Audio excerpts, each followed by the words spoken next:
लोग कहते हैं घर वो जगह होती है जहां इंसान सबसे ज्यादा सुरक्षित महसूस करता है। लेकिन क्या हो जब वही घर एक कैद खाना बन जाए, जहां दरवाजे बाहर की दुनिया से नहीं, अंदर के दरिंदों से बचने के लिए बंद किए जाते हैं, जहां दीवारें चीखें सुनकर भी खामोश रहती हैं और रिश्ते उस जख्म से गहरे हो जाते हैं जो रोज नई पीड़ा देते हैं। ये कहानी है एक ऐसी लड़की की जिसके लिए घर शब्द का मतलब था डर, चुप्पी और घुटन, जहां रिश्तों के पीछे छिपा था शोषण का साया। लेकिन ये कहानी सिर्फ उसकी पीड़ा की नहीं है, ये कहानी है उसकी आवाज की, उसकी हिम्मत की, जिसने उस अंधेरे को चीरकर रोशनी की ओर पहला कदम बढ़ाया। मैंने जब होश संभाला तब मां अक्सर चुप रहती थी। पापा की मृत्यु मेरे जन्म से पहले ही हो गई थी, यही मुझे बताया गया था। हमारे साथ रहते थे चाचा, पापा के छोटे भाई, वही थे हमारे संरक्षक, वही थे हमारे पालनहार। लेकिन समय के साथ ये शब्द एक भयानक बोझ बनते गए। चाचा दिन में बाहर काम पर जाते, लेकिन रात होते ही घर की हवा बदल जाती। मैं तब मुश्किल से 13 साल की थी जब पहली बार चाचा की गंदी नजर मुझ पर पड़ी। वो नजर एक बार नहीं, हर दिन महसूस होती थी।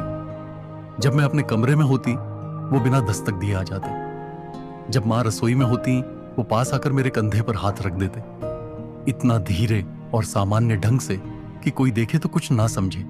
लेकिन मुझे वो हाथ किसी सांप की तरह लगता। मैं मां से कुछ कहना चाहती थी, लेकिन कैसे कहती? वो पहले ही टूटी हुई थी। उनकी आंखों में हर रोज थकावट और हार झलकती थी। एक रात, वो रात मैं कभी नहीं भूल सकती। चाचा ने मां को गांव में किसी रिश्तेदार के पास भेज दिया, कहां की दवाई पहुंचानी है। मां चली गई और उसी रात चाचा ने मेरे दरवाजे पर दस्तक दी। डर मत, दरवाजा खोल, उसने धीरे से कहा था। मैंने दरवाजा नहीं खोला तो वो टूट पड़ा। दरवाजा लात से तोड़ा गया। मेरी चीखें अंधेरे में गुम हो गई।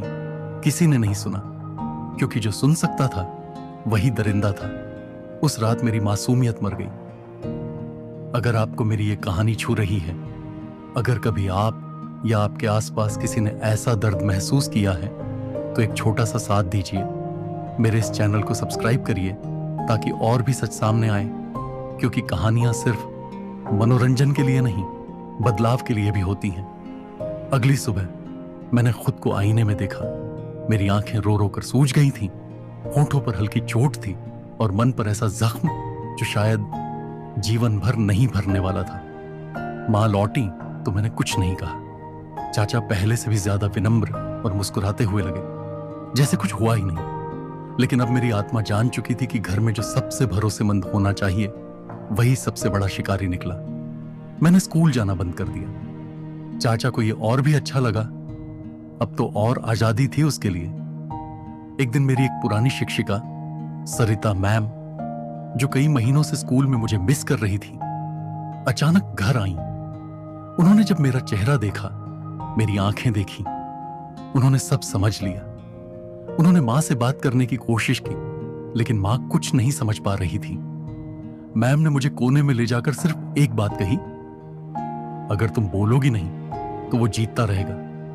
तुम अब अकेली नहीं हो। उस दिन पहली बार किसी ने मुझे अकेली नहीं कहा था। सरिता मैम की मदद से मैंने चाइल्ड हेल्पलाइन पर कॉल किया। उन्होंने मेरी ओर से शिकायत दर्ज करवाई।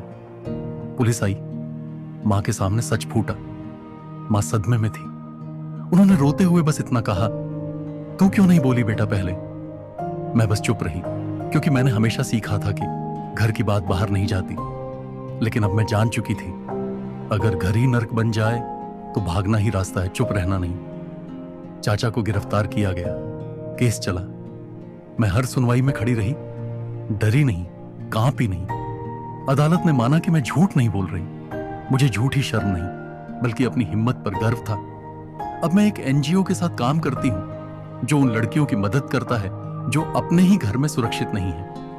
मैं बचपन में टूटी थी, लेकिन अब और लड़कियां नहीं टूटेंगी, क्योंकि अब मैं चुप नहीं हूं, क्योंकि अब मैं जान चुकी हूं, सुरक्षा दीवारों में नहीं होती, सुरक्षा आवाज में होती है।